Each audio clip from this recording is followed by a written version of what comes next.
yo selecciono algunas cosas de las que ustedes vieron la semana pasada como para, nada, me lo van a entender ahora que estamos hablando de cómo funciona el sistema nervioso, para que estén, digamos, activadas, ¿sí? Son sinapsis encendidas que yo necesito que ustedes tengan en este momento prendidas para que la información nueva que vayan registrando se vaya como enlazando con esos conocimientos. Entonces, ¿qué es lo que yo necesito que ustedes enciendan dentro de sus propios botones hoy? En principio, ¿cuáles son las funciones del sistema nervioso? Porque nosotros hoy vamos a ver cómo funciona, entonces está bueno entender cuáles son esas funciones para ver cómo las realizo. Las funciones que ustedes vieron, o en general lo que le atribuimos al sistema nervioso, tiene que ver con coordinar e integrar las funciones. Funciones hablo en sentido amplio, no solamente las funciones de lo corporal, sino también las funciones dentro de lo mental, ¿sí? Cómo los receptores sensoriales captan y seleccionan la información del medio, cómo se transmite esa información desde el ambiente externo o interno, cómo se integra esa información que procede de los receptores sensoriales, luego cómo se canaliza esa información de forma selectiva, ya sea para que sea enviada o para que no sea enviada a determinado lugar, cómo se codifica, almacena y cómo luego se recupera esa información, cómo se puede modificar estructuralmente el propio cerebro para hacer estas funciones, para llevar adelante estas funciones, y a su vez cómo se contribuye a lo que llamamos el comportamiento global a partir de estos circuitos neuronales, que ahí es donde vamos a enganchar lo que me pedías recién, Ana, ¿sí? Gracias. En términos como más generales, podríamos decir que el sistema nervioso funciona recogiendo información del exterior o del interior del organismo, ¿sí? Que para eso se necesita tener receptores especializados y que tiene que llegar hasta una parte de nuestro encéfalo, ¿sí? O médula, que son los conocidos como sistema nervioso central, ¿sí? Una vez que ahí es procesada esa información, y esa información, digamos, tiene un resultado de procesamiento, o sea que hay una evaluación sobre el procesamiento que se realiza, en caso de ser requerida, va a permitir o va a ser derivada a una respuesta que llamamos motora, ¿sí? O sea, a que haya alguna forma de respuesta donde estén comprometidos músculos o glándulas o algunos órganos de nuestro sistema, ¿sí? ¿Hasta acá más o menos se entiende? Es repaso, lo habían visto la semana pasada. Yo capaz que lo que hago es decírselos de otra manera, pero digamos que no le cambio lo que les estoy diciendo, ¿sí? Otra de las cosas que es importante que ustedes tengan encendida, prendidas y bien activas para tratar de entender lo que vamos a trabajar hoy, es esta organización anatómica que tiene el sistema nervioso. ¿Por qué es importante la organización anatómica? Porque hay una estrecha relación entre cómo es y qué hace. O sea, no solamente su estructura en términos tridimensionales, digamos que es importante, pero sí también en su ubicación anatómica, ¿sí? Algo que pensaba cuando estaba leyendo recién lo de las funciones y que me parece interesante que ustedes también lo revisen y reflexionen, es que nosotros tenemos el aparato, ¿sí? Que se encarga de intermediar con el mundo, alejado del mundo. De hecho, tan alejado que se encuentra metido adentro de una cajita de huesos, ¿sí? Entonces, mucho de lo que vamos a ver nosotros hoy tiene que ver con aquellos artilugios que tuvo que utilizar el sistema nervioso para poder... A ver, tengo, ahí está. Aquellos artilugios del sistema nervioso que fue necesario hacer para que la información que se encuentra fuera de ese organismo o dentro de ese organismo, pero fuera del órgano que lo va a trabajar, llegue hasta ahí. Y aparte, salteando, ¿sí? Huesos y otras estructuras. Entonces, piensen, por ejemplo, que si yo estoy recibiendo información de cualquiera por ejemplo, del exterior, necesita esa información acceder hasta mi sistema nervioso central. Y para eso necesita como ir introduciéndose. ¿Se entiende esto? Digo porque a veces no nos damos cuenta de la dimensión del trabajo que tiene que realizar todo nuestro organismo para que se procese información. Bien. Dicho esto, me pasé. Perdonen. Entonces, estábamos viendo cómo está organizado. La primera organización de la que estuvimos viendo tenía que ver primero con una localización. O sea, el sistema nervioso se va a dividir en central y periférico, ¿sí? Y a su vez se va a dividir en somático o autónomo según el lugar al que llegue ese sistema periférico. O sea, si llega a los órganos de lo que llamamos las vísceras, ¿sí? Van a ser la división autónoma, pero mientras llega a músculo esquelético, va a ser somático, ¿sí? Y después tenemos otra división intermedia del autónomo, que sería la división simpática, parasimpática, entérica, pero bueno, la más conocida son las simpáticas y la parasimpática, que lo que hacen es, digamos, eh, funcionar en forma complementaria o antagónica, uno activando y el otro restaurando. Otra vez, tranquilo, es parte de lo que estuvieron hablando la semana pasada. Finalmente, vieron también cómo era la organización del sistema nervioso central, ¿sí? En esa organización del sistema nervioso central vieron un montón de estructuras. Yo voy a seleccionar algunas en este otro gráfico, que por ahí son las que necesito que tengan también activas en el momento que vamos a charlar hoy. En principio, una de ellas es la médula, ¿sí? Que acá la ven en colores, mucho más, que incluso se diferencia como en trayectos, ¿sí? Esa médula es como que tuviera continuidad, y también está bueno que ustedes se vayan haciendo como una especie de mapa mental en sus propios cuerpos, ¿no? O sea, la médula está al interior de la columna vertebral, ¿sí? Por dentro viene la médula. Esa médula, digamos, como que se encaja, ¿sí? Tiene continuidad con lo que sería el tronco encefálico, que el tronco encefálico se divide en varias partes. También, como para que se queden tranquilos, salvo casos muy específicos en los que por ahí les hagamos mención de una parte y que está bueno que ustedes se acuerden, sí, el tronco encefálico estaba dividido en mesencéfalo, bulbo y protuberancia, no les vamos a pedir la discriminación, ¿sí?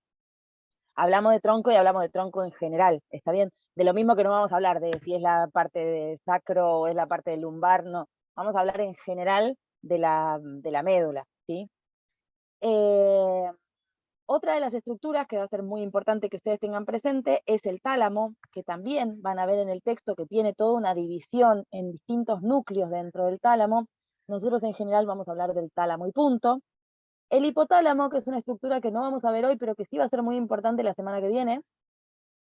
Y después el cerebelo, yo les voy marcando a medida que lo van, ¿no? No sé si me van viendo, que si quieren también lo podríamos pensar en términos de nuestro propio cuerpo. Les dije, la columna vertebral era digamos, donde está alojada la médula. Después el tronco encefálico ya estaría acá atrás, digamos, es más difícil verlo desde la anatomía, pero estaría como donde se produce ese hundimiento, ¿sí? Cuando ustedes ven que se engancha la cabeza, el cráneo con la columna, ahí estaría la médula. Un poquito más arriba se encuentra el cerebelo, ¿sí? Como si fuera acá, como donde uno ve que hace ese huequito el cráneo, ¿sí? Y después vendrían los hemisferios, ¿sí? Que es lo que vamos a llamar encéfalo, cerebro, que tienen digamos, como dos estructuras muy importantes. Por un lado la corteza, y por el otro lado un montón de sustancia blanca, que estaría por debajo de la corteza, y adentro de esa sustancia blanca hay muchos como grupos de neuronas, que vamos a llamar núcleos, y que esos grupos de neuronas tienen distintas funciones, pero que son estructuras que vamos a llamar subcorticales, ¿sí? ¿Hasta acá me siguieron? ¿Les dije algo que no hayan visto nunca jamás en su vida y que es la primera vez que lo escuchan?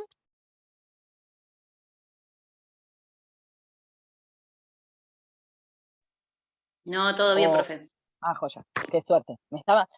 Viste que hay silencios que son como de película de suspenso. Dije, uy, ¿qué pasó? Bueno, en el cuadro anterior me olvidé de hacer un comentario que me parecía importante por la manera en que vamos a denominar ahora algunas de las estructuras que les voy a contar a continuación. Y es que ustedes vieron en el cuadro con la semana pasada con Hernán, que dentro de las divisiones, tanto somática como autónoma, tenían dos modalidades, pero dos modalidades relacionadas a la función. O sea, si la información que se analizaba o que se transportaba por esta vía era información desde el ambiente externo o corporal hacia el sistema nervioso, era lo que llamábamos función sensorial. Ahora yo les voy a agregar una palabra. Sensorial sería lo mismo que sensitiva y sería lo mismo que aferente, ¿sí? Por otro lado, cuando la información iba en sentido opuesto, o sea, desde el centro integrador hacia la periferia, ya sea hacia el interior del organismo o hacia el exterior, estábamos hablando de la vía motora o eferente. Son sinónimos. Hablar de sensitiva, sensorial, aferente es lo mismo. Hablar de motora y eferente es lo mismo, ¿sí? Bueno, a ver si puedo meterlo acá, Ana. Gracias, dale. Cuando, cuando nosotros pensamos en esto que yo les acabo de contar, tipo tránsito entre estructuras, o sea, hay estructuras que se van como, digamos, como derivando en otra estructura, pero no derivando porque se transforme, sino porque se conecta con otra estructura, es porque en realidad el tejido, y más propiamente las células que conforman esas estructuras, tienen conexión con esos otros órganos o estructuras, ¿sí? En ese sentido, por ejemplo, podríamos pensar muy rápidamente, muy brevemente, que tengo que tener alguna forma de llegada de una neurona a la altura del ojo, como les marca acá el dibujo, para que de ahí tome la información de eso que estoy viendo y que se remita, se reenvíe esa información al sistema nervioso central. Pero ¿cómo se reenvía la información? ¿Qué hemos aprendido nosotros en este tiempo? Y hemos aprendido que ese reenvío de la información tenía que ver con impulsos nerviosos que viajaban hasta una sinapsis y que una vez que llegaban a lo que sería la membrana presináptica, porque es previa a la sinapsis, ¿sí? Permitía, justamente como que empujaba a esos neurotransmisores que estaban ahí en el botón terminal, ¿sí? de la neurona, al final del axón, permitían que esos neurotransmisores se fundiera la membrana con la membrana de la neurona presináptica y salieran al espacio sináptico. En esa salida de los neurotransmisores necesitábamos completar el circuito con la recepción de los mismos desde el lado postsináptico, o sea, de la próxima neurona que lo va a recibir, ¿sí? Esa neurona postsináptica, si tiene los receptores para ese neurotransmisor, generará o no, según el mensaje que trae ese neurotransmisor, un nuevo impulso nervioso o lo inhibirá ese impulso nervioso hiperpolarizando la membrana. Hasta acá, más o menos esos son los Sí, pasos, ¿sí? sí, perfecto, perfecto. Y fíjense que esto que yo les estoy contando desde el ingreso sensitivo, ¿sí? Se vuelve otra vez una conexión, podríamos decir, acá hay una sinapsis y acá hay otra sinapsis más, por lo menos. Y de allí vuelve a haber una sinapsis, pero en este caso ya no entre neuronas, sino entre neuronas y un músculo, para que, por ejemplo, tome ese vaso que acabo de ver que tenía. Esto que yo estoy haciendo, que parece un acto de lo más, este, incluso del que prestamos casi cero atención, es un acto para el que se necesitan conexiones neuronales y articulación entre todos los implicados para que esto suceda. ¿Sí? La semana Sí, pasada ustedes habían visto cómo la información sensitiva, ¿sí? Digamos algo así como se obtenía del exterior, se enviaba por aferencias hacia el sistema nervioso central con algunas, vamos a llamarle relevos intermedios. ¿Qué quiere decir relevos? Algunos grupos de neuronas que llamaban ganglios en el sistema nervioso periférico, porque si no tendríamos que tener, ustedes piensen, que si yo tengo que traer información del dedo gordo del pie y tiene que llegar hasta el sistema nervioso central que se encuentra en la cabeza, según la altura que tenga cada uno, pero va a estar recorriendo cerca de 1 metrito y algo, ¿sí? Entonces, a veces son muy largos los axones y necesitan tener un relevo intermedio, ¿sí? Esos relevos intermedios serían los grupos de neuronas donde se hace sinapsis, que son los ganglios. Lo mismo en el sistema de salida, digamos, lo que ocurre desde el sistema nervioso central hacia el efector o hacia la salida motora. Bien, de esto también hablaron algo la semana pasada, pero me parece que por lo que me contó Hernán habían quedado como un poco corto, así que lo voy a retomar un poquito más, y ya que estamos hablando de cómo se procesa la información hoy, lo vamos a ver un poquito más en profundidad. ¿De qué estoy hablando? Estoy hablando de un tipo de respuesta, que es un tipo de respuesta rápida, muy, muy rápida, involuntaria, o sea, que no la hago porque quiero, digamos, no tengo el deseo de hacerla y entonces hago, como por ejemplo tengo el deseo de tomar agua y entonces tomo agua. No porque esté pensando en el agua, sino porque es una respuesta que proviene de otros intereses, digamos, ¿sí? Es una respuesta simple y es una respuesta estereotipada, o sea, siempre igual. Hablamos de estereotipado en este sentido cuando hago exactamente lo mismo cada vez que esto pasa. ¿De qué hablo? De lo que voy a hacer, por ejemplo, si en lugar de ser el agua que está fresca, fuera una botella con agua caliente, a la que yo agarrara así como si no pasara nada y de repente hago, y la suelto. O si, por ejemplo, como es el caso, voy a poner la mano cerca de algo que está caliente y la retiro, ¿sí? Es una respuesta que tiene que ser rápida porque depende de evitar un daño, ¿sí? Yo no podría pensar, ay, ¿me estoy quemando o no? Antes de retirar la mano. Esos segundos que demoraría pensar, ¿me estoy quemando o no? Implicarían que tal vez me quemé, ¿sí? Entonces es una respuesta que está preparada por nuestro organismo para ser por eso sumamente rápida, por eso involuntaria, porque no altera a ningún otro, no involucra, digamos, y para dar la respuesta a ningún otro órgano o estructura del sistema nervioso, excepto la médula o el tronco encefálico. ¿Por qué digo esto? Porque entonces esa información sensitiva que ingresa y llega a la médula va a hacer sinapsis con otra neurona motora directamente y va a enviar la información para que se retire la mano. Entonces, digo que es simple porque fíjense que con solo 2 neuronas que se conectan y hacen sinapsis, obtengo una respuesta inmediata. Ahora vamos a ver otras situaciones donde van a ver que es necesario muchas más sinapsis para llegar a una respuesta apropiada. ¿Sí? Les decía que esto involucra a la médula, involucra al tronco encefálico, porque en realidad la médula y el tronco encefálico es como si se hubieran dividido el control del cuerpo. Todo lo que suceda desde esta parte del cuello hacia abajo va a depender de la médula, pero todo lo que suceda desde la cara hacia arriba, digamos, toda la que es la cara, todo lo que son los músculos faciales y todo lo que es lo que envuelve al cráneo, todo eso va a estar ligado al tronco encefálico. Más, y ahí es importante lo que vimos hace un ratito, todo lo que serían las neuronas que conectan con cada una de las vísceras de nuestro interior, o sea, el sistema nervioso autónomo, ¿sí?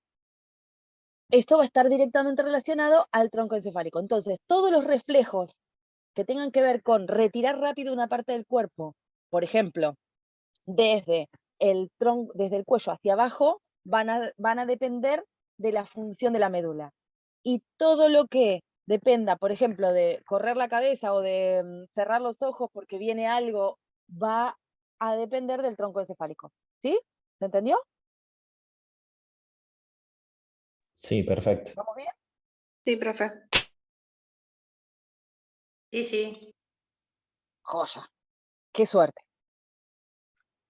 ¿Y por qué se los diferencio de la respuesta? A ver, yo acá les voy a traer como una generalización de cómo se realiza la comunicación desde la recepción del estímulo hasta la efectiva respuesta, y dando por hecho, porque en realidad también muchas veces vamos a recibir información sensorial que no va a generar una respuesta motora específica. Pero lo hacemos así porque nos parece que es la manera más clara de verlo, ¿sí? Después de esto que nosotros les vamos a mostrar hoy, así como el reflejo y todo lo demás, siempre hay como una complicación. ¿Por qué? Y ahí me acordé de algo que me había olvidado.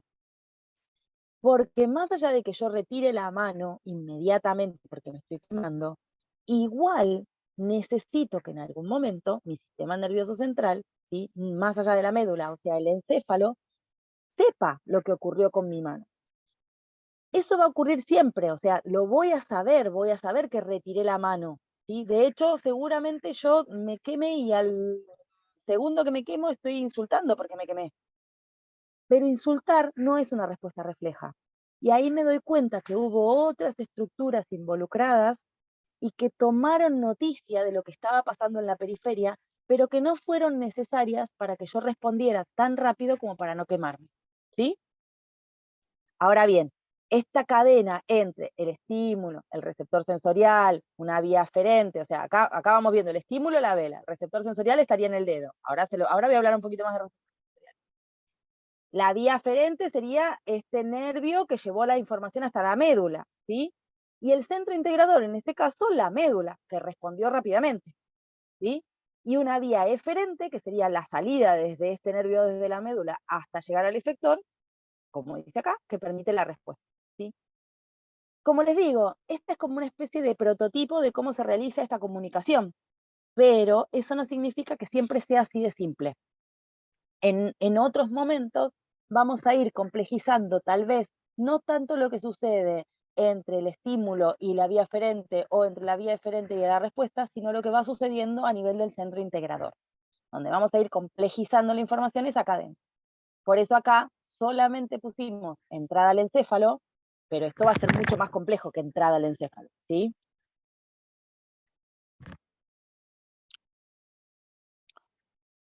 Como es algo complejo, lo mejor que podemos hacer es empezar por el principio. Y entonces vamos a empezar hablando de qué es lo que sucede entre el estímulo y el receptor sensorial. En principio lo que quiero hacerles el comentario, aclarar, es algo que a nosotros nos genera información de la vida cotidiana, como digo yo, ¿no? Entonces todos sabemos que tenemos 5 sentidos y que tenemos la vista, el olfato, el gusto y el tacto, vamos a decir nosotros, ¿sí? Bueno, en realidad no es correcto hablar de tacto como homologándolo a la vista, al olfato, al gusto o a la audición. ¿Por qué? Porque en realidad el tacto es una de las alternativas de todo lo que sería el ingreso de la formación sensorial de nuestro cuerpo. Entonces, el tacto es como si dijéramos a ver, mi mejor ejemplo suele ser, es como si uno dijera las medias dentro del cajón de medias. No es lo mismo, es una parte, ¿no? Es un elemento dentro de un conjunto. Bueno, en este caso, el tacto es un elemento dentro del conjunto de sensaciones posibles dentro del cajón que se llama somatosensitivo, ¿sí? Entonces, no vamos a hablar de tacto, vamos a hablar de somatosensorial. Vamos a decir que las modalidades sensitivas que nosotros podemos captar y recibir son 5, son la vista, son la audición, son el olfato, el gusto y somatosensoriales o somatosensitivas, ¿sí? ¿Hasta acá se entiende eso? Sí, profe. Acá nos vamos a volver a meter en lo que me preguntaba hoy Ana. ¿Por qué? Porque en realidad para entender lo que está sucediendo a nivel de la recepción de un estímulo sensorial, vamos a tener que pensar en que hay neuronas involucradas, neuronas incluso modificadas, con distinto grado de complejidad en esa modificación, para poder captar un estímulo. ¿Por qué? Porque en realidad ese estímulo que yo capto, lejos de ser, por ejemplo, el vaso o la botella de agua que yo les mostraba hoy, es energía lumínica o fotoeléctrica. Y con esa información lumínica o fotoeléctrica que yo recibo en distintos receptores, compongo finalmente la botella de agua. Que la botella de agua en sí es un concepto abstracto, no es lo que percibe mi ojo, ¿sí? No es lo que puede, perdón, percibir incluso es una palabra errónea para ojo. No es la información que mi ojo o los receptores sensoriales del órgano ojo puede captar, sino que justamente las distintas graduaciones de luz son lo que puede captar ese receptor sensorial, y en el trayecto que va a realizar voy a componer la imagen de la botella de agua, ¿sí? Fíjense que cada una de las modalidades sensoriales tiene un tipo de energía que la estimula, o sea, están adaptadas esas neuronas, esas dendritas, para decirlo con más propiedad, para captar un tipo de energía diferente. Y no solamente para captarla, sino para convertirla en impulso nervioso, de tal manera que se pueda generar una cadena, un circuito de neuronas involucradas. Entonces, yo recibo energía lumínica, por ejemplo, en la visión, en alguno de los receptores sensoriales del sistema visual, y lo que voy a hacer es transformar esa energía en energía eléctrica, que es lo que puede manejar una neurona, hasta que llegue a la sinapsis, y ahí será energía química, porque en realidad lo que va a hacer es segregar una molécula, ¿sí? Fíjense cómo esos distintos tipos de energía son lo que se pueden manejar desde lo celular para poder permitir, o son la base que permite esta comunicación celular de la que venimos a hablar después. Así como yo les acabo de explicar el ejemplo de la visión, por ejemplo, en el caso de la audición, la energía que estimula es una energía mecánica, ¿no? Es como si se recibieran golpes. Disculpen, lo estoy diciendo desde un lugar. Ustedes, acuérdense que yo hay cosas que las voy a decir en un lenguaje corriente para que se entiendan, pero no necesariamente porque sean precisas, ¿no? No es que se reciben golpes, pero se parecería. En ese caso, los receptores adquieren el nombre del tipo de energía que pueden manejar. Entonces, por ejemplo, si la energía de la visión es energía fotoeléctrica, el receptor va a ser un fotorreceptor. Si la energía de la audición es energía mecánica, también el receptor va a ser un mecanoreceptor.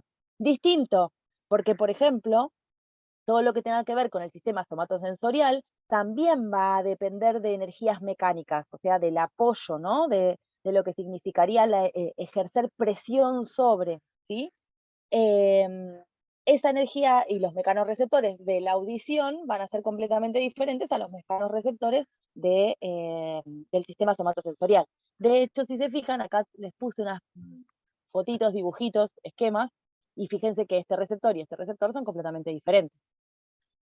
Con respecto al olfato y el gusto, son dos sentidos que tienen menos desarrollo, o sea, menos desarrollo en términos de menos investigación, vamos a decirlo así, ¿sí?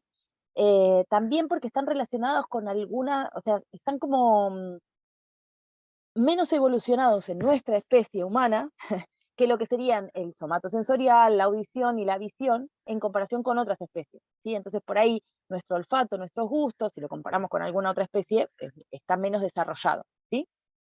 Pero básicamente los dos funcionan por energía química, ¿sí? Y en general los receptores son quimiorreceptores, ¿sí? Digo esto porque no le vamos a dar tanta bolilla ni al olfato ni al gusto, y por ahí vamos a hablar un poquito más del sistema auditivo y sobre todo el somatosensitivo, que es el que van a ver más que nada en el práctico, ¿sí? Van a utilizar todos los ejemplos del somatosensitivo para que les quede bien claro cómo es el circuito.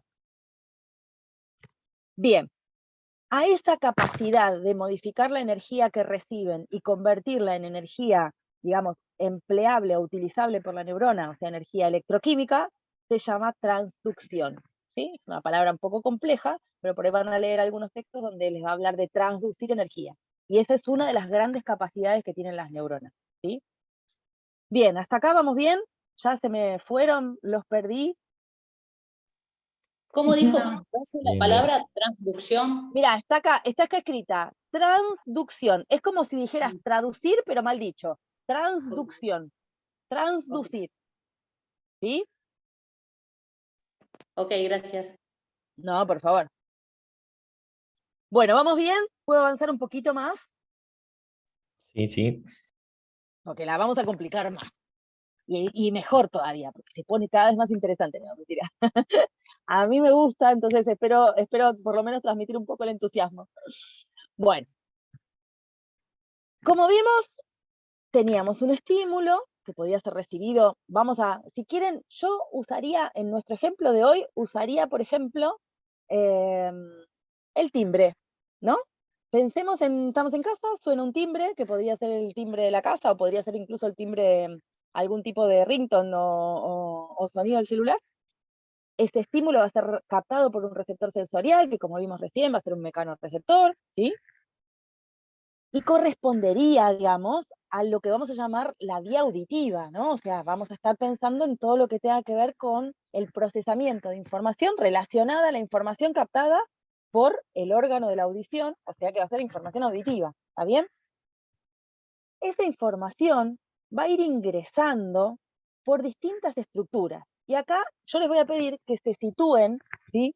Corporalmente, y piensen, lo voy a escuchar, esto que estoy diciendo es casi de perogrullo, pero bueno, voy a escuchar por los órganos que están en mi oído, ¿sí? Ustedes, ¿cómo se ven de lejos o de cerca del sistema nervioso central acá? ¿Están más cerca del sistema nervioso? Preguntas que está bueno que se hagan. ¿Están más cerca del tronco encefálico o de la médula? ¿Qué opinan? Del Del tronco. tronco el encefálico. tronco. Encefálico, ¿sí? Entonces, Sí.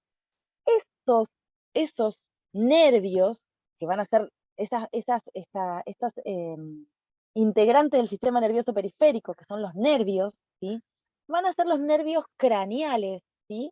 Los que van a llevar la información sensitiva auditiva hacia el centro integrador.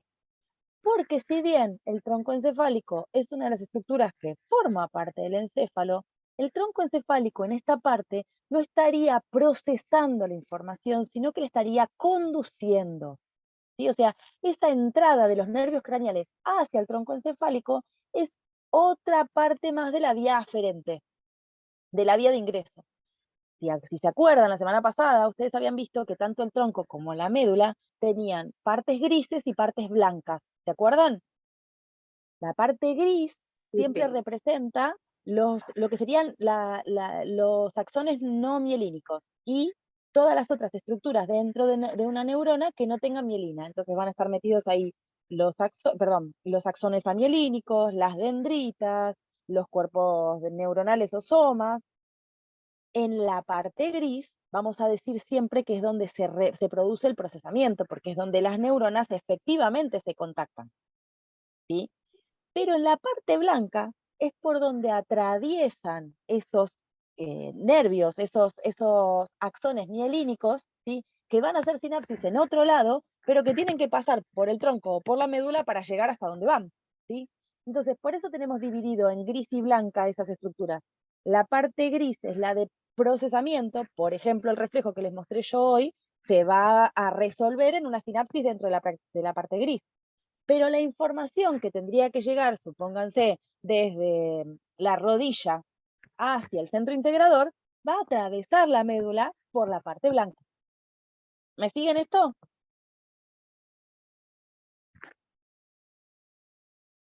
¿Los dejé mudos o se me terminó la conexión? No, no estamos bien, la seguimos. Ah, bien. Vamos. Entonces, volvemos a nuestro ejemplo. Escucho un sonido o el mecanorreceptor se activó, vamos a decirle así, para no ponerle nombres que todavía no son apropiados a lo que está sucediendo, ¿sí? El mecanorreceptor recibió energía mecánica y empieza a mandar esa información hacia el centro integrador. Va a atravesar entonces una vía aferente que va a estar compuesta por los nervios, en este caso craneales. Va a entrar, esos nervios craneales van a entrar directamente al tronco encefálico, no tendría ningún sentido ir a la médula, sería una pérdida de tiempo para nuestro sistema nervioso, y nuestro sistema nervioso es súper eficiente, y de ahí sí va a empezar a entrar en el sistema integrador. El centro integrador, la primera estructura que va a recibir información sensitiva, va a ser la estructura que ustedes vieron la semana pasada como parte del diencéfalo, que se llama tálamo.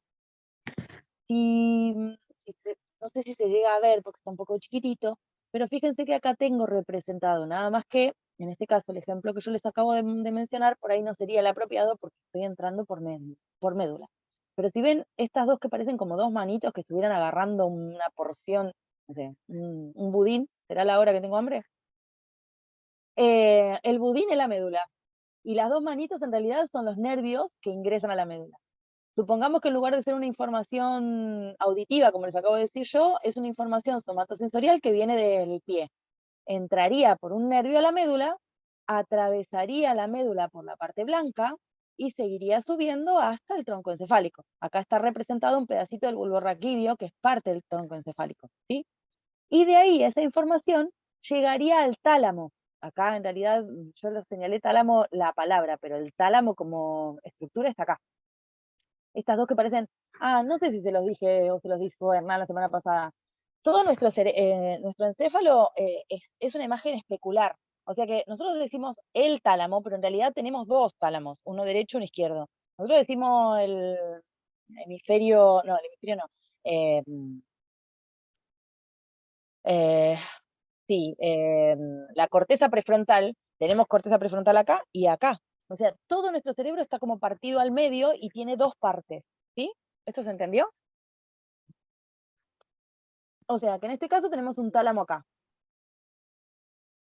que recibiría esta información sensorial de ingreso.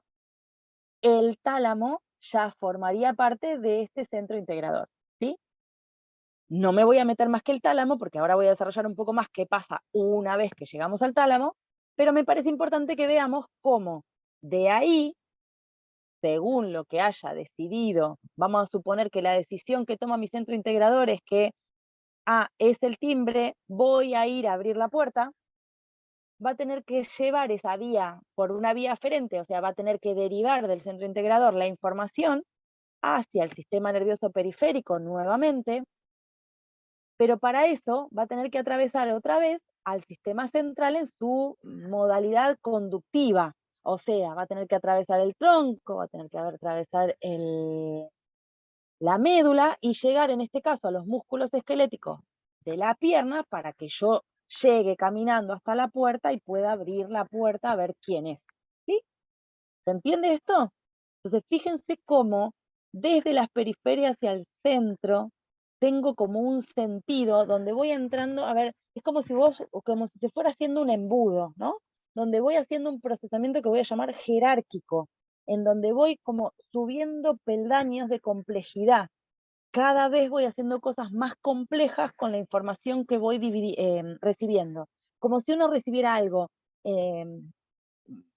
enorme, digámoslo así, y lo fuera como seccionando en pequeños pedacitos hasta encontrar la parte más específica, ¿sí? Y lo inverso hacia el revés, o sea, desde la periferia, desde el centro integrador y hacia la periferia, voy llegando desde una orden, que podría ser una decisión, hasta la ejecución específica en cada uno de los efectores necesarios, por ejemplo, para que yo mueva cada uno de los músculos para caminar, desplace, o sea, mantenga la posición erguida para caminar, y llegue, supónganse, hasta el picaporte de la puerta y pueda hacer la acción de moverlo y abrir la puerta, y ni hablar si quieren que encima le agreguemos que hable y salude y reconozca a la persona que estamos hablando. ¿Se entiende esto? Entonces, fíjense cómo llegamos desde reconocer que es el sonido del timbre hasta hacer algo a continuación. Fíjense lo simples que son las respuestas que estamos pensando y la complejidad que implican a pesar de eso. ¿Sí? ¿Vamos bien? Sí, profe, acá Josefina ¿Sí? te habla, te hago una pregunta, Hola, a ver Josefina. si entendí bien. Esto me llamó la atención, esto de que la médula y bueno, y el tronco, Sí. esta diferenciación entre que tiene materia gris y blanca.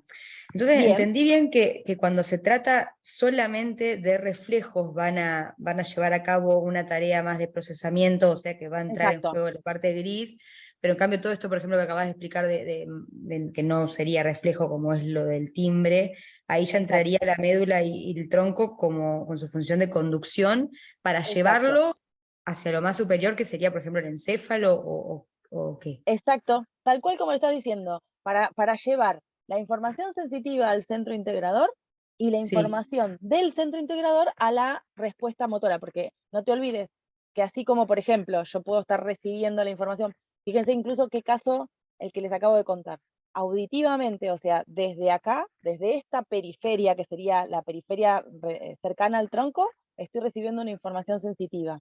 Y después proceso la información de tal manera que la respuesta ni siquiera se da por la misma periferia, sino que llega hacia otros efectores, ¿sí? Integra todo mi cuerpo como en un todo para dar una respuesta que no depende en este caso del oído. Depende, por ejemplo, de los músculos esqueléticos, ¿sí? claro. Pero esa respuesta también va a ser derivada, digámoslo así, enviada a través de la vía eferente como un todo, o sea, no solo el sistema nervioso periférico, que serían los nervios que van a llevar esos axones, porque ustedes piensen como los nervios como un paquete de axones, ¿no? Que adentro vienen todos los axones de otros, de neuronas que están en otro lugar. Ese paquete de axones que llega hasta, por ejemplo, el pie para que se mueva, los músculos de la pierna para que se mueva, van a tener sus neuronas, perdón, sus cuerpos neuronales en algún ganglio periférico. Y a su vez van a haber hecho sinapsis con ganglios que están, por ejemplo, en el cerebelo, en distintos lugares del sistema nervioso central, y que van a mandar sus proyecciones a través de la parte conductiva del tronco y de la médula. ¿Sí? A ver, hay simplificaciones en lo que estamos diciendo que tienen que ver con que ustedes puedan diferenciar una actitud de otra. Si te tengo que decir así como la verdad, hay lo que llaman relevos. a nivel de la médula, ¿sí? Hay grupitos de neuronas dentro de esa sustancia gris que lo que hacen es como si fuera una parada dentro de la información cuando vienen desde distintos lugares, ¿sí? Pero no lo consideramos procesamiento porque no le hace nada a esa información. Es como si fuera una parada de reposición, ¿viste? Cargo nafta y sigo. No hay un verdadero procesamiento, como por ejemplo en el caso del reflejo, que a partir de lo que decide la médula, decide entre comillas, súper comillado, pero ya tengo una respuesta, ¿se entiende?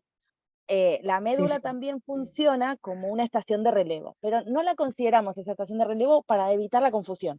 Pero, llegada la pregunta, me parece bueno que lo sepan, aunque más no sea para no tener informaciones sesgadas, ¿sí? Pero ustedes no lo consideren, cuando hablemos de la parte más gruesa, ¿sí? No vayamos a esa parte como un detalle. Esto es como una llamada, ¿viste? Como un pie de página.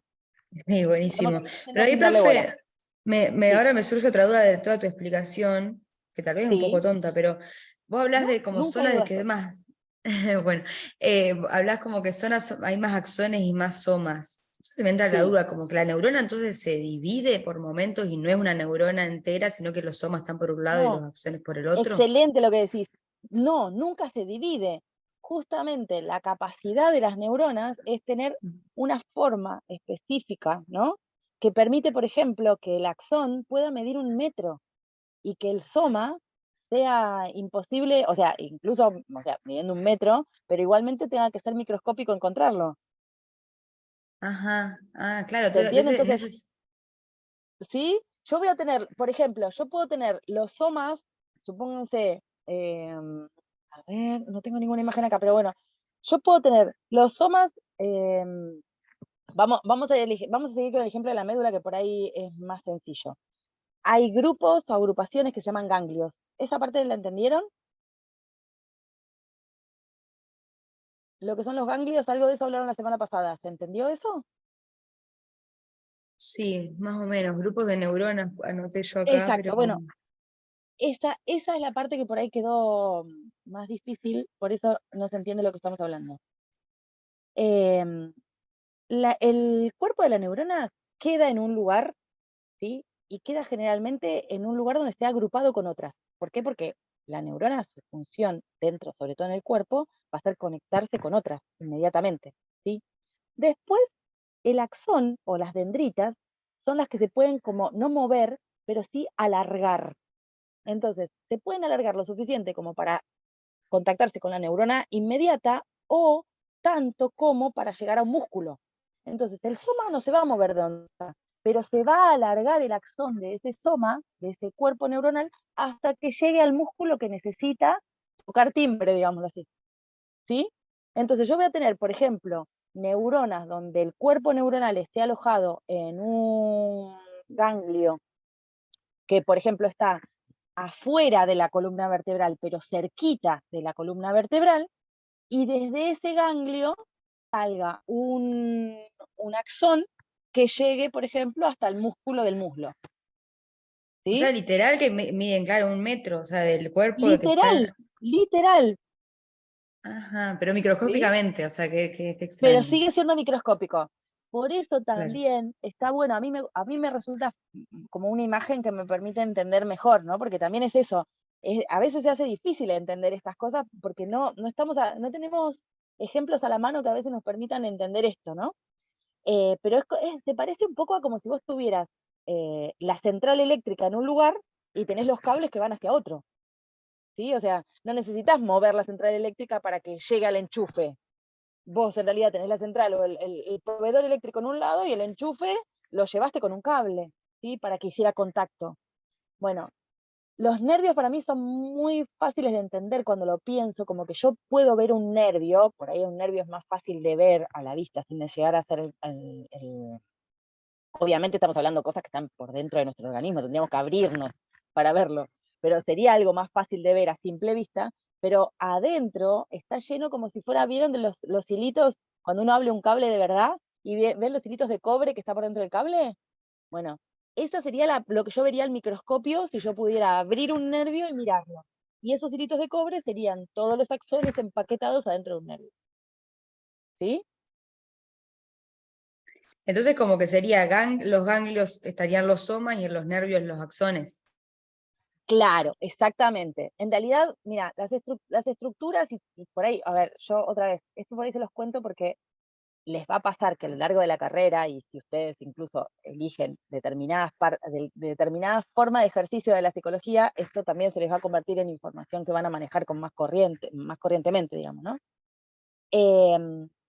Las agrupaciones neuronales, en general, fuera del sistema nervioso central o dentro del sistema nervioso central, pero fuera de la corteza,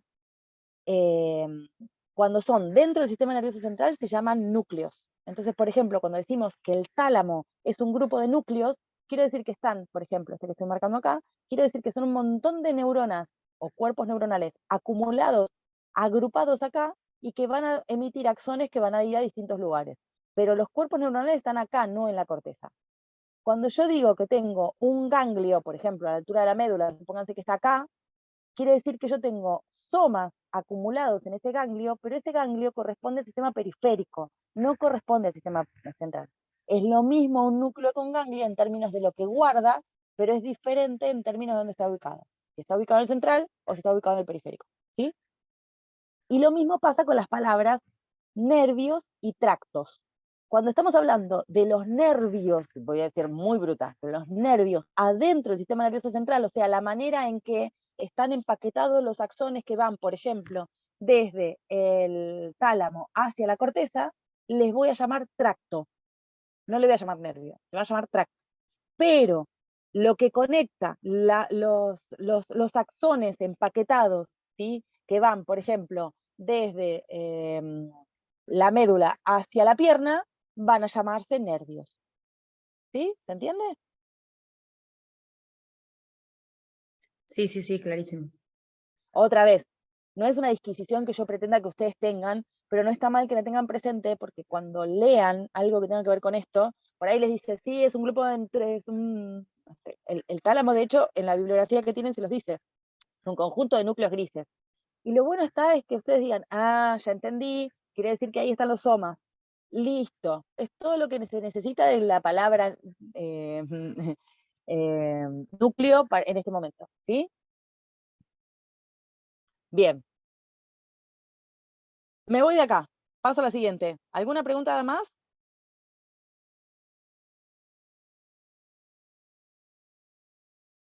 Me fui.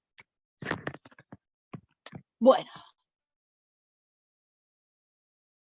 nos metemos con lo que sucede en el centro integrador propiamente dicho. Entonces, retomando lo que estuvimos viendo antes, vamos a ver que el receptor sensorial, por una vía sensitiva aferente, o aferente es lo mismo, va a enviar la información al tálamo. Y acá les tengo que hacer una confesión. No es cierto, ay, perdón, disculpen. No es cierto que toda la información sensitiva vaya al tálamo. La información olfativa no pasa por el tálamo. Entonces, ¿todas las modalidades sensoriales van al tálamo? No. Todas las modalidades menos la olfativa. ¿Sí?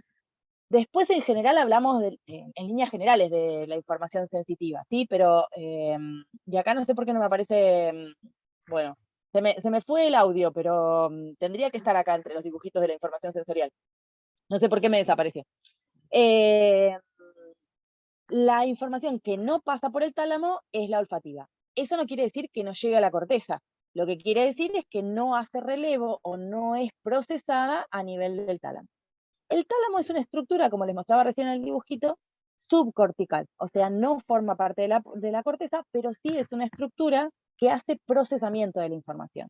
De hecho, en realidad, el tálamo es una estructura bastante menospreciada, vamos a decir así, porque en realidad si bien hace relevo sensitivo y es lo más importante, como la función destacada que le vamos a dar, también tiene influencia dentro de la información motora, pero no como una estación, sino como una manera de colaborar a la integración entre la información sensitiva y la información motora.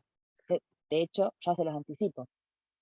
Vayan pensando cómo sería posible para mí caminar o ubicarme en el espacio si yo no tuviera a la mano información sensitiva. De hecho, ¿cómo sería posible ir caminando hacia determinado lugar si yo no fuera permanentemente cotejando el lugar hacia donde voy y corrigiendo el movimiento por la información visual que recibo? Para que lo tengan pensado, no vamos a ir tan lejos, pero para que ustedes también entiendan esta complejidad en el procesamiento, ¿sí?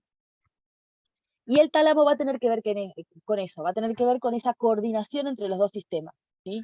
No como una estación de relevo motora, pero sí como una estación de relevo sensitiva, o sea, donde por primera vez la información sensitiva va a ser procesada, y a su vez donde se va a integrar, en definitiva, para el control motor, pero no para la ejecución motora, sí para el control motor. Acá se me corrieron algunas cosas, por lo que veo, sí. No está muy bien hoy mi filmina, pero bueno, no importa.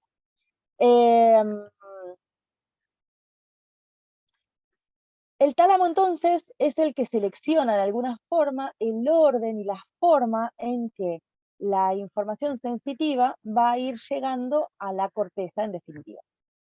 Cuando decimos que va a ir llegando a la corteza es porque esa información sensitiva va a entrar por primera vez en un área que vamos a llamar área sensitiva primaria. Y la llamo así en líneas generales sensitiva porque va a depender de qué modalidad sensorial. O sea, voy a tener un área auditiva primaria, un área olfativa primaria, un área gustativa primaria, un área visual primaria, un área somatosensorial primaria. En líneas generales la llamo sensitiva, pero en realidad cuando estoy hablando de una modalidad en particular, si dijéramos, por ejemplo, en nuestro ejemplo del timbre, va a arribar al área auditiva primaria, ¿sí? Una vez que se reciba en el área auditiva primaria, esa información de todas las, digamos, algo así como de toda la modalidad, de todo lo que tenga que ver con lo auditivo, porque, por ejemplo,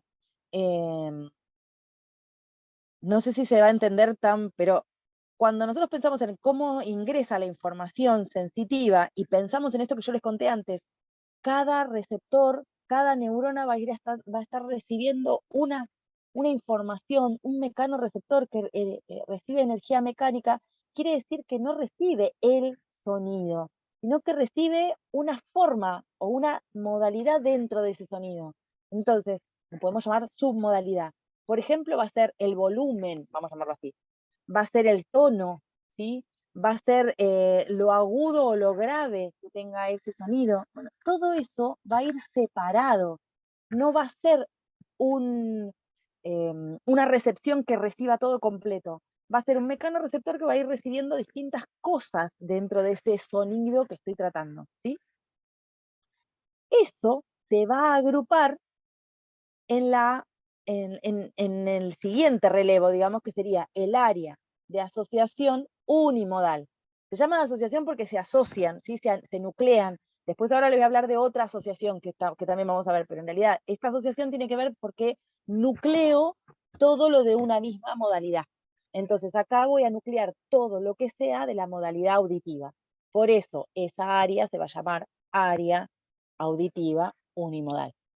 ¿Sí?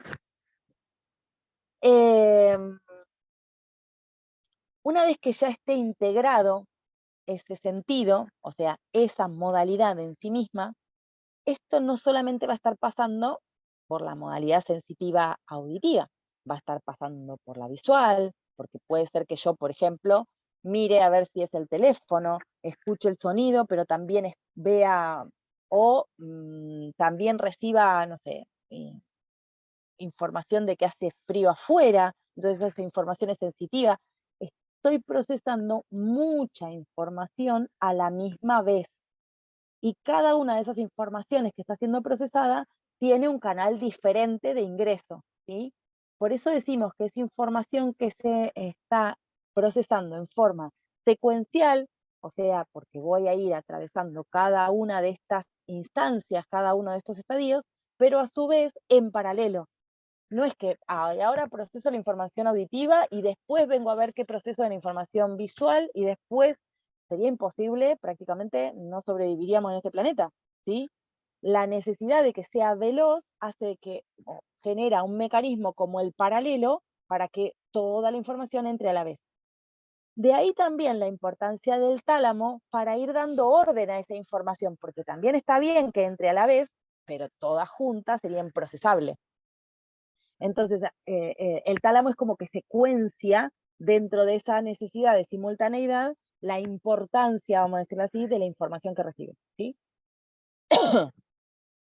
Entonces, del tálamo pasa al área sensitiva auditiva, vamos a decir, vamos a ir con nuestro ejemplo, del área auditiva sensitiva, perdón, del área auditiva primaria va a pasar al área unimodal primaria, donde va a integrar toda la modalidad, y de ahí vamos a llegar a lo que llamamos las verdaderas áreas de asociación. Y las llamamos así porque en realidad no son áreas ni sensitivas ni motoras, son de asociación, porque van a estar como nutriéndose de las dos vertientes, de la sensitiva y de la motora. Y en realidad no vamos a tener un área de asociación multimodal, sino que vamos a tener 3 áreas de asociación multimodal, que si bien van a estar también trabajando secuencial y en paralelo, es donde más paralelamente se ve ese trabajo.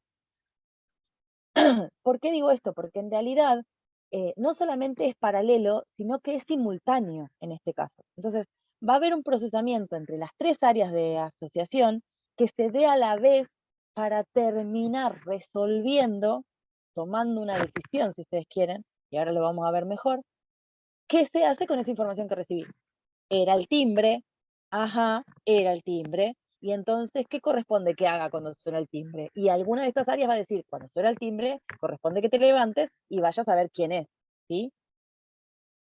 Al llegar a esa conclusión entre el trabajo de todas estas áreas coordinadas, voy a derivar la información al área premotora, que sería el primer lugar donde empiezo la salida hacia la periferia. O sea, todavía estoy dentro de corteza, pero ya tomé una decisión. Lo que necesito ahora es ejecutar la decisión. Pero para llegar a ejecutar la decisión tengo que hacer lo mismo que hice antes. O sea, algo que fui como juntando en un área, lo voy a tener que desmembrar para llegar a cada uno de los efectores involucrados. Entonces, la decisión, voy a ir a abrir la puerta, implicaría que camine, implicaría que sepa cómo manejar un picaporte, ¿sí? Si solo lo limito a esas 2 acciones, va a implicar reclutar todos los movimientos necesarios para que yo mueva mi cuerpo hasta la puerta y una vez llegado a la puerta, ubique la puerta y además abra el picaporte, ¿sí? Todas esas acciones van a depender de que el área premotora comunique al área motora este plan de ejecución a llevar adelante y que el área motora primaria comunique a las vías efectoras, ¿sí? O sea, que envía la información hacia cada uno de los músculos involucrados o de los efectores involucrados. Y eso nuevamente vuelve a involucrar a los nervios, al tronco, a la médula y a los nervios, según sea el caso.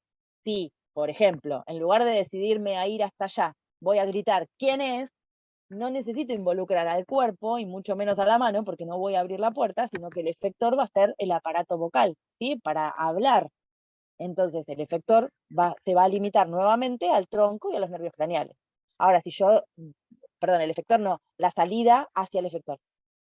Si yo decido ir hacia allá, entonces la información va a tener que seguir del tronco hacia la médula y recién ahí llegar a los nervios raquídeos para que lleguen a los músculos de la pierna. ¿Se entendió? ¿Sí? Sí. ¿No? Sí. Y nada más.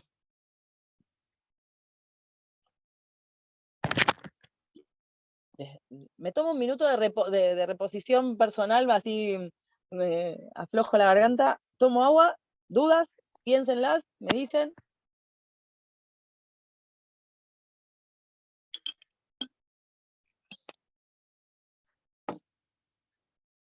¿Seguimos entonces?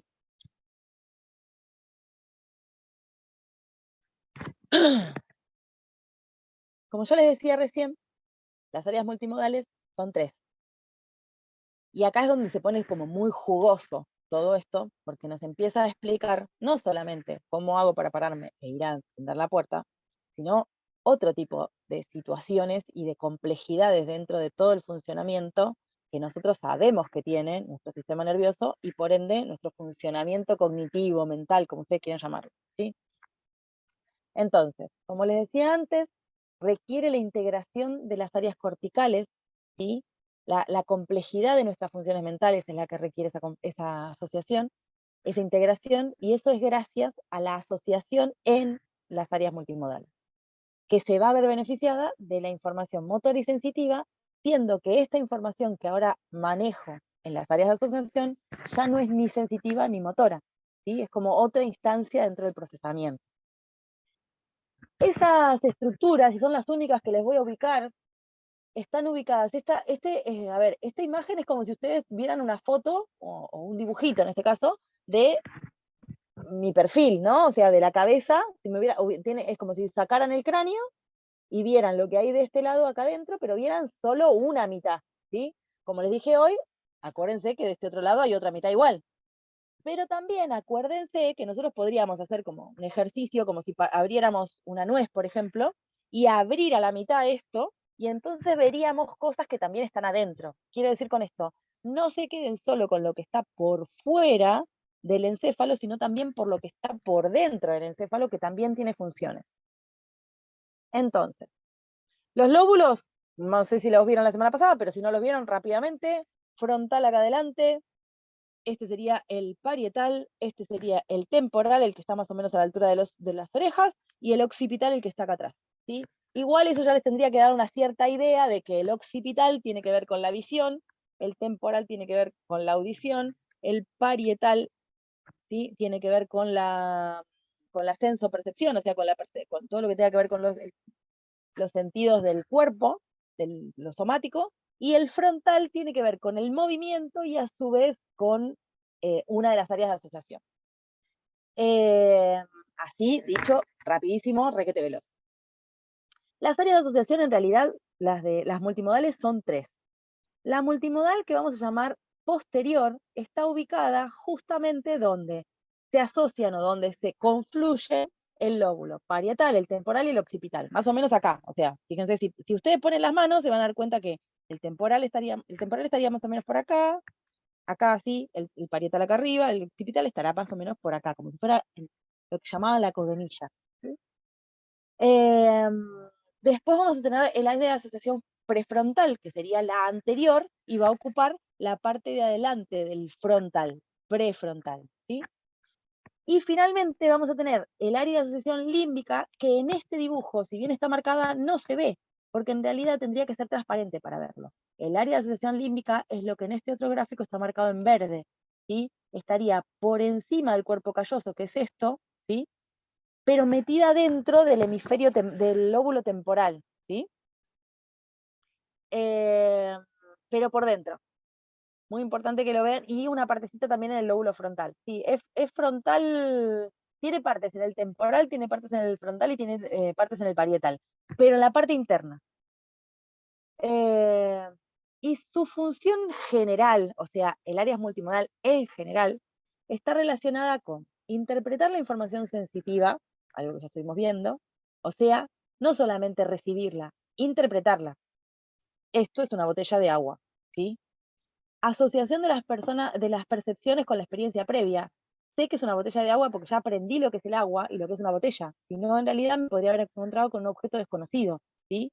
Pero no solamente es que pude interpretar toda la información sensitiva para reconocer, sino que tengo la información, reconozco la información de lo que ya aprendí. A su vez, vincular esa información con la planificación del movimiento. Veo la botella de agua, reconozco la botella de agua y la voy a tomar porque tengo sed. Y hacer consciente un pensamiento, por ejemplo, darme cuenta que estoy tomando agua, o, como les dije yo, voy a tomar agua, ¿sí? Tener conciencia de lo que va a suceder. Bueno, la percepción sería la manera de interpretar la información sensitiva, y a su vez la acción dirigida a objetos es un poco lo que decía recién, no solamente llevar la planificación del movimiento, sino pensar, ¿no? Organizar en el futuro la acción de movimiento. Por ejemplo, yo ya sé que no podría intentar hablar y tomar agua a la vez, ¿sí? Parece una tontería, pero forma parte de la acción organizada y dirigida que está, digamos, coordinando mi área de asociación multimodal en general, ¿sí? Bien. Ahora pensémoslo más en específico, porque no por nada tenemos 3, y esas 3 son porque cada una de ellas tiene una función particular. Me voy a meter un poquito con lo que sería empecemos si querés por el área límbica. El área límbica tiene una función que en realidad no, o condice, o está igual de relacionada con lo que podríamos llamar el sistema límbico en general. Lo que pasa es que cada uno aporta una parte dentro de ese procesamiento. Entonces el sistema límbico es una estructura o un sistema dentro del sistema nervioso central que está compuesto por estructuras corticales y subcorticales. Las corticales son el área de asociación límbica, ¿sí?, que componen el sistema subcortical, límbico, ¿sí? Y dentro de las subcorticales hay algunas que por ahí escucharon nombrar o que vieron la semana pasada, que son amígdala, que son hipocampo, y no se preocupen que la semana que viene las van a ver mejor. Básicamente sería entonces el hemisferio interno del borde cerebral. ¿Se acuerdan que lo vimos hoy? Me quedó acá abajo, pero bueno, este sería el límbico, ¿sí? Y tiene que ver con la expresión emocional. ¿Qué sería eso? Con poder integrar los aspectos emocionales del procesamiento de la información global. Por ejemplo, si golpean la puerta en lugar del timbre y el golpe tiene determinada urgencia, yo voy a sentir y voy a poder decir, che, hay algún tipo de problema, me preocupo, me da miedo lo que está sucediendo. Bueno, toda esa información la puedo atribuir algo así como el aporte que realiza el área de asociación límbica a ese procesamiento global que hacen las áreas multimodales, ¿sí? De la misma manera que también le aporta la participación en los recuerdos, o sea, generar memorias, ¿sí? Reconocer algo y saber que eso forma parte de tal proceso, tal situación, ¿sí? Generar, o sea, permitir que algo que estoy experimentando se convierta en una memoria almacenada. No el almacén, no guardar, sino permitir el pase, permitir que se guarde, ¿sí? Todo eso está relacionado con el aporte del área de asociación límbica al procesamiento de las multimodales, ¿sí? Por otro lado, vamos a tener el aporte que realiza el área de asociación, perdonen, posterior. El área de asociación posterior, ¿se acuerdan que era la que estaba acá atrás? Tiene que ver básicamente, o sobre todo, con la percepción, ¿sí? Vincular la información de distintas modalidades sensoriales, porque antes de percibir si esto es una botella de agua, por ahí necesito saber la confluencia de toda la información para tener una percepción, ¿sí? Entonces ahí es donde confluye lo visual, lo somatosensorial, lo auditivo, lo olfativo, lo gustativo, ¿sí? Por eso decimos que es donde podríamos identificar o donde podríamos decir que es el aporte de este área, es obtener, vinculando la información sensorial, obtener una percepción unificada, ¿sí? Pero no solamente una percepción unificada, sino también una percepción unificada que me coloque a mí como algo extracorporal, digamos, como un espacio extrapersonal en el espacio, ¿sí? Entonces me permite desde allí manejar las relaciones espaciales con el mundo que nos rodea. Y a su vez organizar los elementos en las escenas visuales, ¿sí? Saber si algo está adelante, atrás, ¿sí? En qué relación hay dentro de lo que existe en el espacio. Acá voy a hacer un pequeño punto y tiene que ver con que todo esto que yo les estoy diciendo lo sabemos por las lesiones que se producen en determinados lugares, ya sea por tumores, por accidentes, en épocas de guerra, por ejemplo, cuando hay lamentablemente personas que reciben lesiones con más frecuencia. Entonces, uno empieza a entender el funcionamiento del cerebro y así se ha trabajado durante gran parte de la neurociencia y la neuropsicología, a partir de ver el cerebro funcionando cuando algo anda mal, cuando una parte falla, cuando una parte no está funcionando correctamente. Entonces, de lo que falta, deducimos lo que esa parte hace, ¿sí? Digo esto porque algo que también van a ver la semana que viene, pero es importante que ustedes se den cuenta que o sea, son como extrapolaciones lo que hacemos, y por eso también somos muy cautos al decir, no, este pedazo hace tal cosa. No, colabora, ¿sí? Porque también el funcionamiento de nuestro sistema nervioso es en red, o sea, nuestro sistema nervioso está funcionando en simultáneo. Entonces, lo que vamos a decir es que cada uno de ellos hace un aporte particular al procesamiento, ¿sí? Finalmente, el área de asociación ejecutiva anterior, que sería la que está en el prefrontal, y es un área que está relacionado con lo que llamamos funciones ejecutivas. Es lo que podríamos decir lo más humano dentro de nuestro comportamiento, ¿sí? Por eso, por ejemplo, vamos a hablar de que el aporte de esta región tiene que ver con medir o evaluar las consecuencias de las acciones futuras, seleccionar incluso en función de eso cuáles son las respuestas adecuadas a la situación, integrar la información sensitiva, pero no solamente externa, sino también la interna, ¿sí? Planificar acciones en el tiempo, por eso también la planificación de los movimientos, ¿no?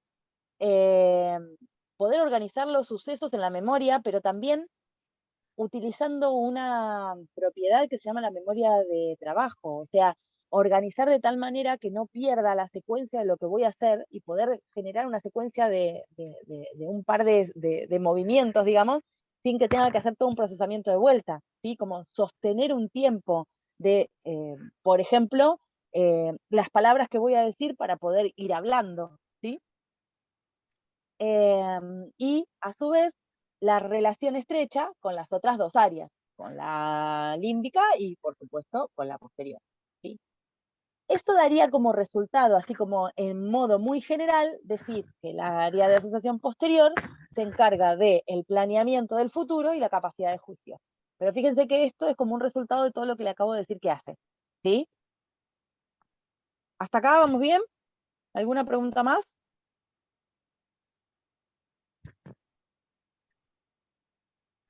Den señales de vida, ¿están todavía ahí? ¿Hay alguien? Sí, sí. Sí, sí. Sí, acá profe. Sí, estamos acá. Bien. Si no, la soledad del Zoom, chicos, claro, uno no sabe. Bien. Todo esto terminaría con la salida motora. O sea, como dije recién, tomo la decisión de ir a abrir la puerta, ¿sí? Por todo lo que dijimos antes, porque sé que si toca el timbre, eso significa, hay un significado social que también lo tengo guardado en estas áreas multimodales, que dice que si toca el timbre corresponde, eso es una señal de que alguien está llamándome o buscándome, entonces tengo que ir a ver qué necesita, ¿sí? También puedo tomar la decisión, y eso formaría totalmente parte de la multimodal, de decir, no, yo a este no lo voy a abrir, yo preferiría quedarme acá y que no sepa que estoy en casa. Totalmente. Y entonces no voy a generar una acción motora y voy a inhibir la acción motora a partir de la decisión que tomaron, digamos, en red, la evaluación final de toda la información recibida. ¿Está bien? Pero, supongamos que no, supongamos que me voy a ir a encontrar o a ver con alguien, o que sabía que iba a venir alguien o no sé, acabo de comprar algo y me lo están trayendo, me levanto y voy a ir a abrir la puerta. Para que eso suceda, tengo que involucrar no solamente al área de asociación, disculpen, al área de asociación multimodal, como les estuve contando recién, sino que ahora voy a involucrar al área premotora y al área motora primaria, que es la que vimos hoy, ¿se acuerdan? Cuando estuvimos viendo todo el movimiento de un lado y del otro, esto lo vimos, son las mismas, no son nuevas. Solo que, como estamos hablando del movimiento motor, digámoslo así, no quiero dejar de incluirlo. Una vez que llega, o que, digamos, todo este procesamiento que se hace a nivel de la corteza, ¿sí? Voy a tener el caminito, como les dije yo hoy, de derivar al tronco, de derivar a la médula, de derivar a los nervios efectores, pero en realidad voy a también tener interacciones, para que se genere este control del movimiento voluntario, voy a tener interacciones con 3 estructuras más. Una es el cerebelo, que está acá, otra es el tálamo y otra que es los ganglios de la base. Cada uno de ellos tienen una función, ¿sí? Pero no forman parte de esa salida motora. Es como si dijeras, mientras va saliendo, le van agregando información para que esa salida motora esté lo más completa posible. Por ejemplo, yo ya estoy parado o estoy sentado. Esa información que me agregan, si estoy parado o si estoy sentada, altera la secuencia motora de si yo me tengo que parar para salir o si, ¿se entiende? Como si complementara la información. Porque en realidad a la información, no sé, supóngase, tengo nueva información del tálamo que dice que estoy parada, ¿sí? O tengo nueva información del cerebelo que en realidad me dice si la posición es vertical, ¿sí? O incluso información de los ganglios de la base, que también habla de cómo es mi posición corporal. Toda esa información se integra junto con la información derivada del córtex, o sea, derivada de la corteza, y llega, ahora sí, se deriva al tronco, digamos, por su faceta conductiva, a la médula por su faceta conductiva, y por los nervios hasta los efectores, ¿sí? Y recién ahí me levantaré e iré al abrir la puerta. Pero fíjense que en cuanto yo me levante, hay nueva información sensitiva que tiene que retroalimentar todo el circuito que acabamos de hacer. Entonces, así como ya recibo la información en los efectores, esta respuesta ya se convierte en nueva información para procesar.